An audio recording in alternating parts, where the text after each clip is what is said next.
Ohio. Without a doubt, these folks that are on this committee, you can see on your testimony the list, represent the industry very, very well, and we're proud of that. But the conversations that we looked forth as there was a conversation on how we work through these dollars of these fee structure. And what we did, our team at the Ohio Department of Agriculture, was to evaluate time spent on these rides. So a lot of conversations from the Amusement Ride Safety Committee. We actually, that committee put together a subcommittee to take a deep dive into this, listen to the industry, have those conversations internally, and bring back a report. You know, as we think about these different rides, and I touched on that bouncy house, that scrambler ride, which doesn't leave the ground, all the way to that wind seeker that goes 300 feet in the air. There is a large spectrum here.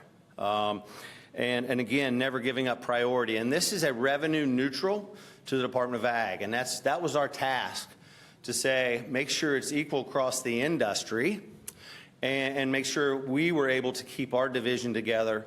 And when it comes to safety being a top priority, again, at the Department of Ag, we want our folks here in Ohio, our families, to be safe, and we want our guests coming into Ohio to be safe.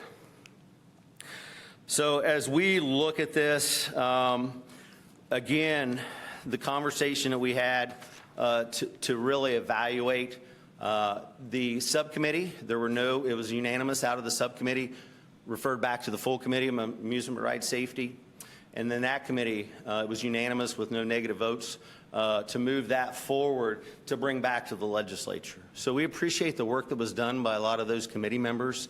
Again, I love to say listening to the subject matter experts. They took a lot of time to evaluate this. So we appreciate it. We did have it in the introduced budget. Obviously, it didn't quite make it through that, but a lot of great conversations through the last budget process. So we're here to answer questions and explain the process that went on from the Department of Ag. And again, keeping safety first when it comes to our amusement ride industry here in the great state. So Chair, members of the committee, thank you for the opportunity. Be glad to answer any questions that you might have. Thank you, Director. Do we have any questions? Representative Sims. Thank you, Mr. Chairman. Thank you, Director Baldridge, for being here today. Thank you for your testimony. So you talked about redistributing the costs. I think we asked this question at the last hearing. So the fee scale went from just under 2,000 to about 8,000. So it was a really large increase in like large roller coasters. It takes longer. Is there like a new technology they're using that requires you to use different kind of instruments, or where does that really big increase come from? Sure.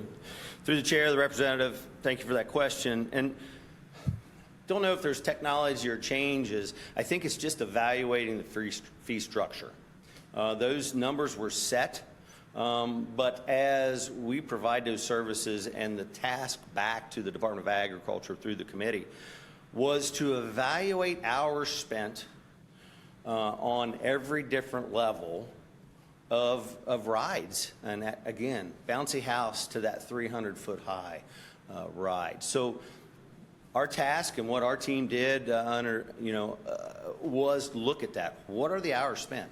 If you are tethered in on a high-level roller coaster that take days, weeks to go through the ride safety inspection, is a lot different than that bouncy house that is rented out to a person in their backyard for a fun party with the family. So our task was to evaluate time spent on all the different rides. And it's not perfect. Some industries saw more of an impact. To your point, the large industries, maybe even some of the middle-sized industries have seen an impact. but it is truly the fair, cost-effective way to look at our fee structure. And that was our goal. We're comfortable we accomplished that goal, and that was what was brought back to the legislature to evaluate. Just a quick follow-up. So do you think, Go ahead. thank you, Mr. Chairman, do you think you all effectively evaluated the economic impact on the smaller businesses as a result of the increase in fees? Through the chair and the representative, I would say we evaluated the cost of services provided by the Ohio Department of Agriculture. That's what we were tasked to evaluate. That's why it's a revenue neutral. It doesn't increase the dollars coming into ODA in this division, or it doesn't decrease those dollars. So we evaluated the structure of time to provide these services to the private sector industry. Thank you. Thank you, Mr. Chairman. Representative Miller. Thank you, Chair. It's always good to see you, Director. We miss you here in the legislature, but I'm sure you're enjoying what you're doing there. A real quick question. Do you believe that when we set this committee up, this advisory council, that it's fully and effectively doing the task, or should people on it change? Should there be somebody added? Did you find any need for adjustments as to who sits on it and who doesn't, to make it more effective in providing the feedback? Are you happy with where it landed? Thank you. Through the chair and ranking member, very comfortable with this group. I've sat in some of these meetings. This is a tremendous representation of the industry. Different sizes, completely cover all the spectrum. So I think as we evaluate, and that's why in the conversations with Chair Marilyn John last General Assembly, was that, hey, there is a group of folks in place that know the industry so much better than we do, right, that can evaluate this. And that was, initially the discussion started in the legislature, and it was truly given back to this committee. So to answer your question, they are well represented from all aspects. If there are areas that need to be looked at, more than willing to give those recommendations, but I think the key is covering all the bases of the industry here in Ohio. Thank you for the work you do. So, Director, a couple questions, and I want to drill down a little deeper on the committees and the committee structure. But my first question is, how many years has it been since the fee structure has been looked at? To the chairman, I'm going to turn to my subject matter experts. Dave Myron, Deputy Director, that oversees many of divisions, but that's one of them.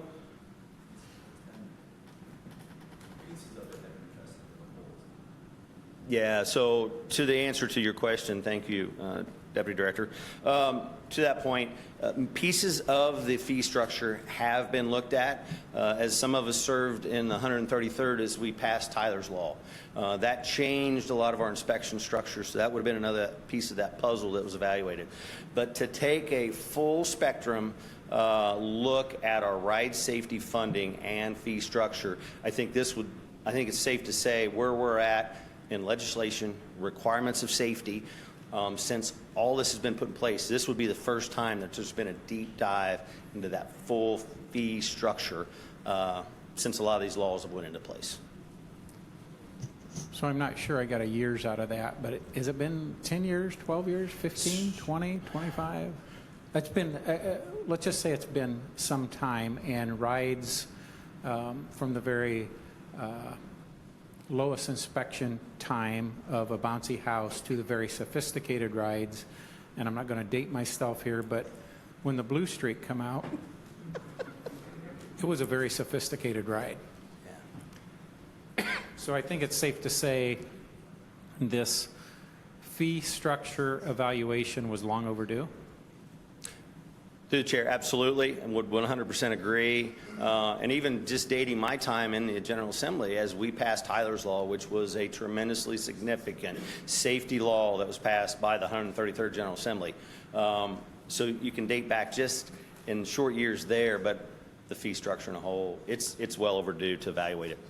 So I want to make sure I understand this committee process. So you have industry representatives from all aspects of the industry, from the simplest to the most sophisticated, are on that committee, and could you share who those, not by name, but what portions of the ride industry are on that committee? Who's on that committee? Absolutely, through the chair. As we look at, just go down the list real quick, representative from the temporary amusement ride owners, the Greater Ohio Showmen's Association, and owner of a ride. That person is on the board. 3 representatives from owners of amusement parks. That are our larger facilities. Representative from the Ohio Fair Managers Association, which is all of our independent and county fairs across the state. Obviously, they depend on this partnership with the private sector to provide the joy at our local county and fairs from rides.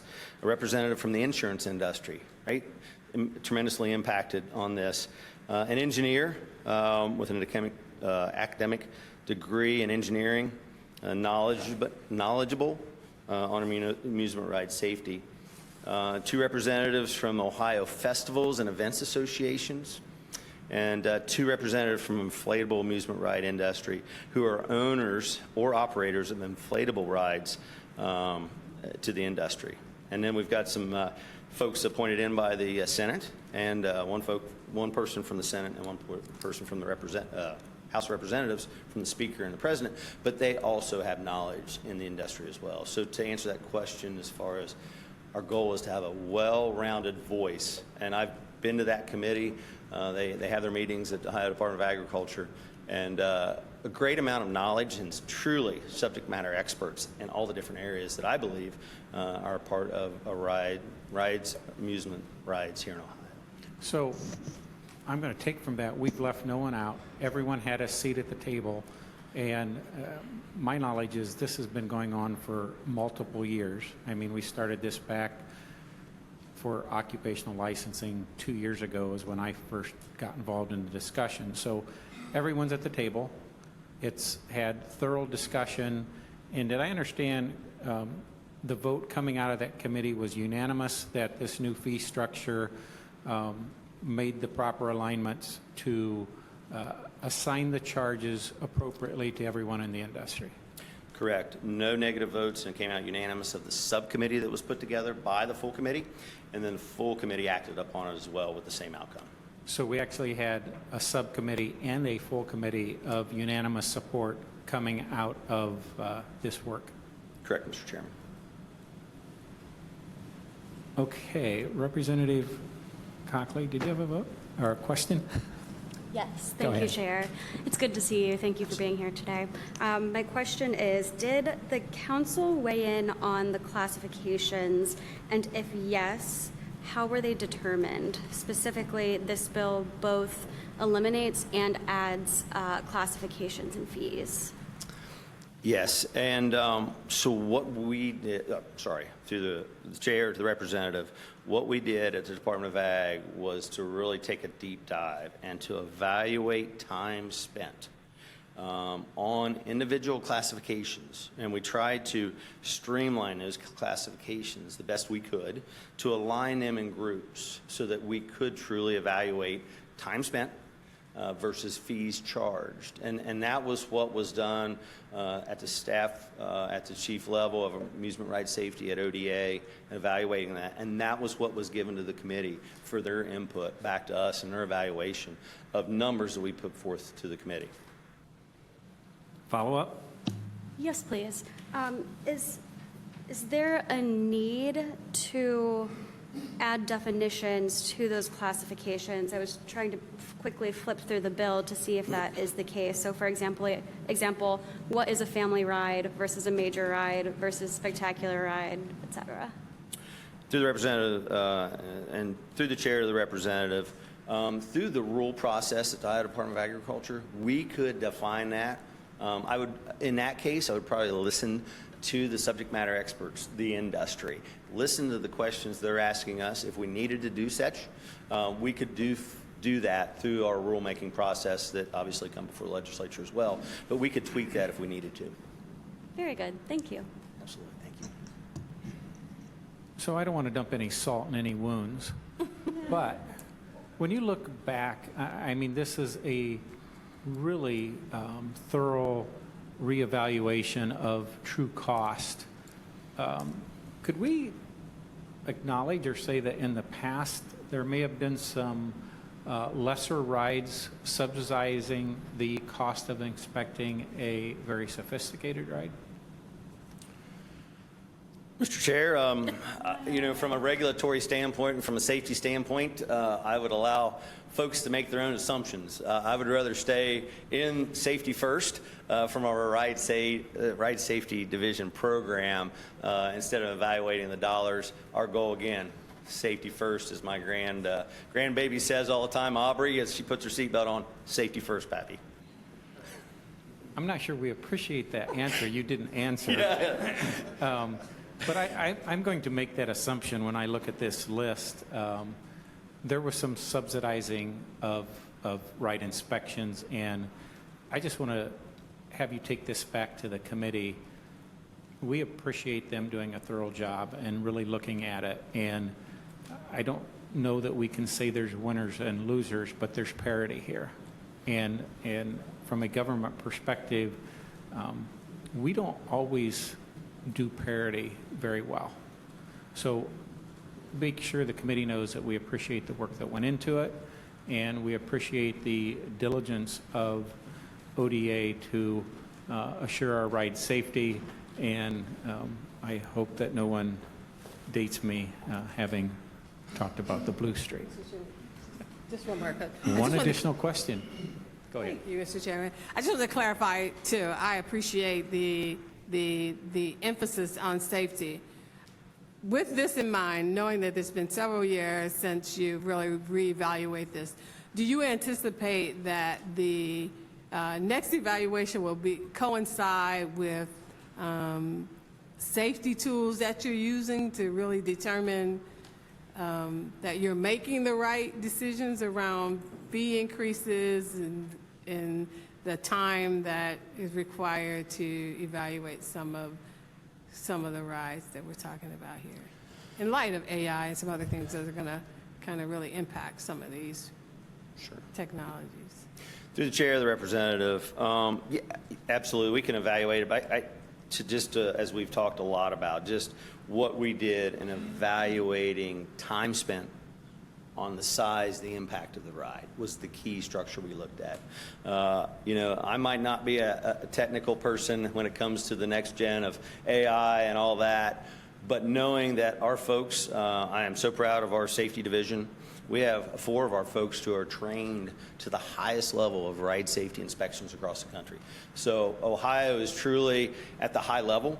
We are engaged in all conversations. So without a doubt, our subject matter experts, who are truly the boots on the ground running the safety division, I know they're paying attention to what is going on, what is the future, how we evaluate all those safety factors. So if there is opportunities that we do need to shift, as always, we would be more than willing to evaluate that. But again, comfortable with where we've landed on this evaluation of our fee structure. Thank you. Thank you, Mr. Chairman. So, Director, her question fostered another question. It has been a number of years since this job was thoroughly done. Do you plan as director to put it on a regular schedule and say every 3 to 4 years, every 4 to 5 years, without us coming and knocking on your door and say, hey, reevaluate this? Or is there something in the process now that says we're going to look at these hours spent inspecting rides and make sure it's correct going forward in 3 years or 4 years? Has it been put on a schedule to look at this? And thank you, Chair, for that question. And I'm probably going to shift that back. Since there is a governor's appointed committee, I would task that committee of bringing that to the Department of Ag and listening to the industry. And that's all aspects. So I truly believe in the subject matter experts of the industry. I don't want to do extra work if we don't need to, but if there is a conversation that this committee, which covers all our spectrum of industry, is having within their committee meetings at the Department of Ag, then we should react to that. And I will task our team at ODA to react and listen. to what this committee is saying, because this is truly the folks that know the industry, and we want to listen to them and be reactive and respectful to their comments they're having if it does need to be evaluated. And I guess my only suggestion, occupational licensing review, you would be in a 6-year cycle, and so we would be 5 years away from inspecting or looking at the agency again. Whether you or I are here remains to be seen, but certainly if that committee could look at it prior to that occupational license review, I think that would be a really efficient way to do it. That's guaranteed every 6 years you're going to get looked at. So appreciate your testimony today. Good to see you. Glad we could ask you the questions today. Thank you. Thank you.